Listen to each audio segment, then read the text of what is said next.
Father గారు ఎందుకు రమ్మని ఉంటారు? ఆ టపాసుల సైమన్ పెదనాన్న కొడుకు కావలి సైమన్కి ఆ అమ్మాయిని అప్పగించడం అంత మంచిది కాదనిపిస్తోంది. తల్లి తండ్రి లేని ఆ పిల్లని మరి మీరేం చేయబోతున్నారు? సైమన్ ఒంగోలులో ఉన్న వాళ్ళ చుట్టాలింట్లో ఆ అమ్మాయి నుంచి చదివించాలని పట్టుదలతో ఉన్నాడు. అది చదివించడానికో వేరే ఏదైనా చేయడానికో మనకు తెలియదు కదా. ఇప్పుడు ఎలాగైతే హాస్టల్లో ఉంటుందో అదే విధంగా ఉన్నాయండి.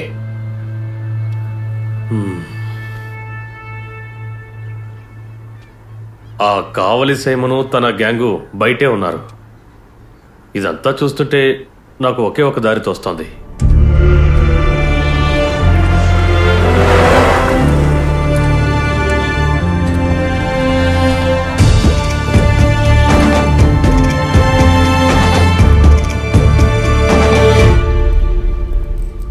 ఏంటి ఫాదర్ ఉన్నటువంటి మీటింగ్ ఏంటి విషయం?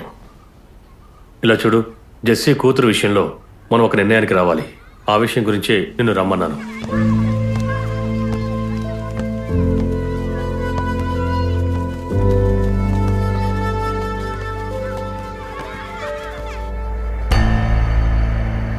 అవన్నీ జరగవు ఫాదర్. ఆండ్రూస్, స్కూల్ వయసులో నిన్ను నా భుజాల మీద మోసాను. నీ మీద నాకు ఎంతో నమ్మకం ఉంది. ఫాదర్ ఏం చెప్పాలనుకుంటున్నారు? మీరేం చేస్తారు? అది కాక వాళ్ళ నాన్నని నా చేతులతో ఇవన్నీ జరగవు. ఇవన్నీ చేయించడానిక ఆయన ఇక్కడి వరకు తీసుకొచ్చింది? అది కాదు ఆండ్రూస్. అవరొచ్చు సార్, మీరేమీ చెప్పొద్దు, ఇవేవి జరగవు. అరే, ఆ అమ్మాయిని మీ ఇంటికి తీసుకువెళ్ళి ఇంట్లో పెట్టుకోమని చెప్పడం లేదు కదా. ఆ అమ్మాయి చదువు పూర్తయి ఉద్యోగానికి వెళ్లే వరకు కొంచెం బాధ్యత తీసుకోవాలి. రే, ఒక సంరక్షకుడిగా, ఒక కేర్ టేకర్ గా ఉండాలి, అంతే చాలు. ఒకరిని సంరక్షించాలంటే అది నా వల్ల కాదు. అరే రే రే, చచ్చేలోపు రక్తపు మరకలు లేకుండా ఏదో ఒక సంఘటన జరిగిందారా నీ జీవితంలో? నువ్వు ముందు నిలబడితే ఈ సైమన్ మిగతా వాళ్ళు భయపడతారు. అదేరా ఇందులో ఉన్న రహస్యం. హఠాత్తుగా ఒక రోజు ఎవరూ లేకపోతే పడే బాధ నీకు నేను చెప్పక్కర్లేదుగా. ఇలా చూడు, నీ లైఫ్ లో ఒక వయసులో ఒంటరిగా గడిపావు. ఇప్పుడు అదే స్థితిలో ఆ అమ్మాయి కూడా ఉంది. నువ్వు ఒక్కసారి ఈ విషయం గురించి ఆలోచించు.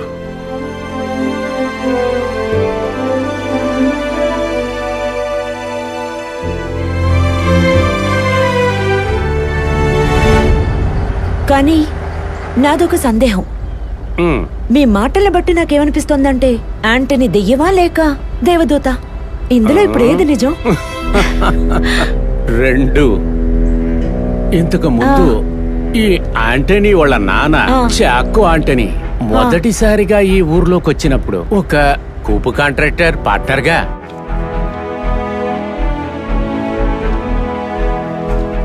కండన్గిరి నారాయణన్, అదే వాడి పార్ట్నర్ పేరు.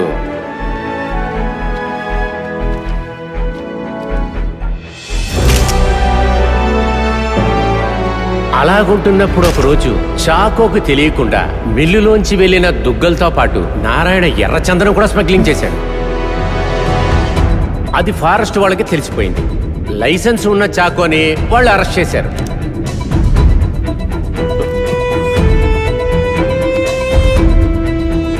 ఈయన బండిలెక్కించు. బయటికి వచ్చిన చాకో ఇల్లు పొలం అంతా అమ్మేసి అంగమాళికి దగ్గర ఉండటానికి వెళ్ళాడు. అప్పుడు యాంటనీకి వయసు 19. వాడి తర్వాత ఇద్దరు ఆడపిల్లలు, ఇద్దరు కవలలే. అమ్మా వద్దమ్మా, వాడు స్టైల్ పోతుందేమోనని భయపడిపోతున్నాడు. గొడవ పడకండారా.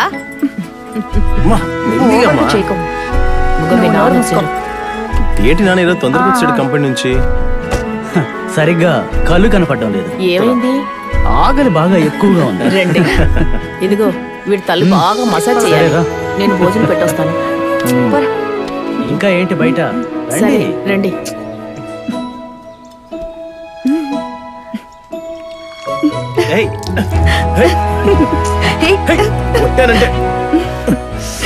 ఊరు వదిలినా గాని చాకో వదలలేదు. నారాయణ చేసే చందన స్మగ్లింగ్ ని చాకో బయట పెట్టేశాడు. వ్యతిరేకంగా సాక్ష్యం చెప్పడానికి నేను ఏ కోర్టుకైనా వస్తాను.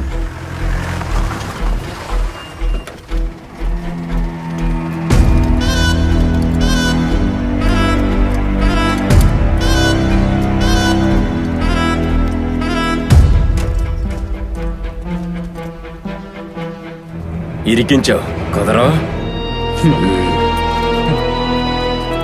జైలు నుంచి వచ్చిన నారాయణ అంగమాల్లోంచి ఒక ఎస్ఐని తీసుకెళ్లి అసహ్యమైన ఒక గేమ్ ఆడాడు.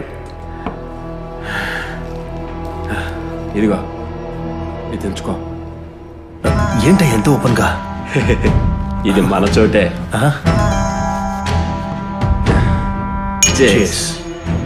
బాలెట్ రమ్మను.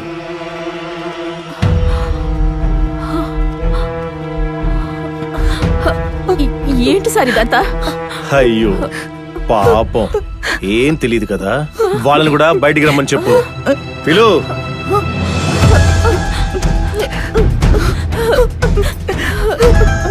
ఎస్ఐ వీడు కలిపి చేసిన ఏర్పాటు చాకోని, పిల్లల్ని, భార్యని కూడా కలిపి అరెస్ట్ చేశారు.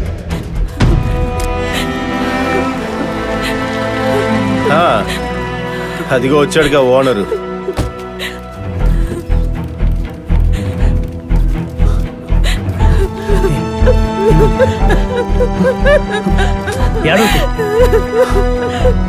సార్ ఏమైంది? ఇలాగే నువ్వు గొప్పడవయ్యావా? ఎలా? నీ పెళ్ళాం బిడ్డలతో వ్యాపారం చేసి ఇంత గొప్పోడేవయ్యావని ఇప్పుడే తెలుసుకున్నా. నా పిల్లలు వదిలేయండి సార్. ఆ రోజు యాంటనీ అక్కడ లేడు. ఇంతకు ముందు జరిగిన స్మగ్లింగ్ కేసులో చాకో వాణ్ణి నా దగ్గరికి పంపించాడు. యాంటనీ, రేపు లాయర్ని కలిసి దిమ్మని నాన్నగారు చెప్పారు. లోపలికి రారా. ఆ మరుసటి రోజే పేపర్లో వార్త పడింది. విభచారం, వ్యవసాయి భార్య పిల్లలు అరెస్టు.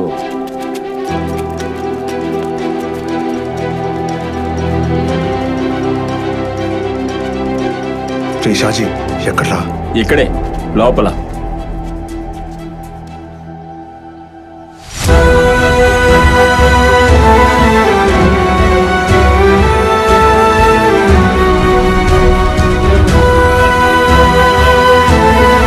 పేపర్లో వార్త వచ్చిన ఆ రోజు రాత్రి చాకో కుటుంబం మొత్తం ఆత్మహత్య చేసుకున్నారు. నేను ఆ వార్త విన్న వెంటనే యాంటనీని తీసుకొని బాడీలు తీసుకుంటానికి ఆ ఊరికి వెళ్ళాను.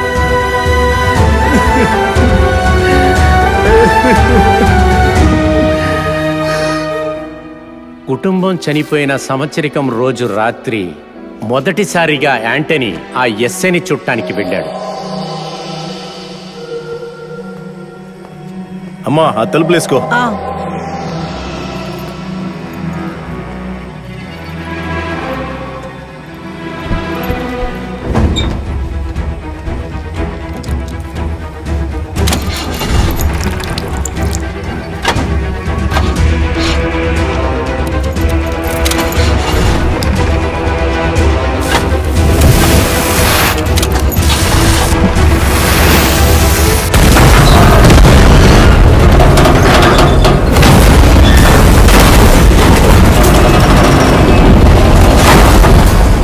ఎక్కువ సమయం తీసుకోకుండా వెంటనే అవరా సిటీలోకి వచ్చాడు గండంగిరి నారాయణ్ని చూడటానికి.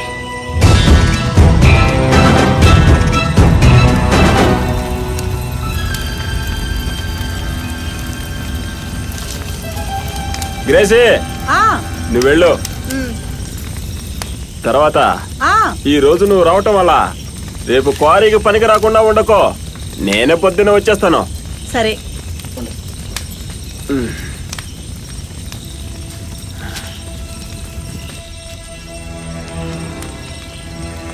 మసక మసక చీకటిలో మల్లెతో తగలగా రాత్రి కలిసిపో.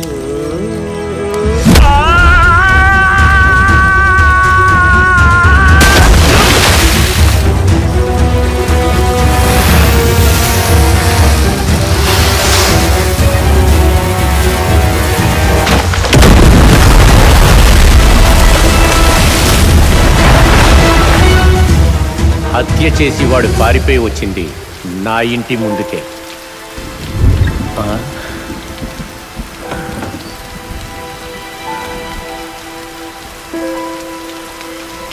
రే యాంటనీ,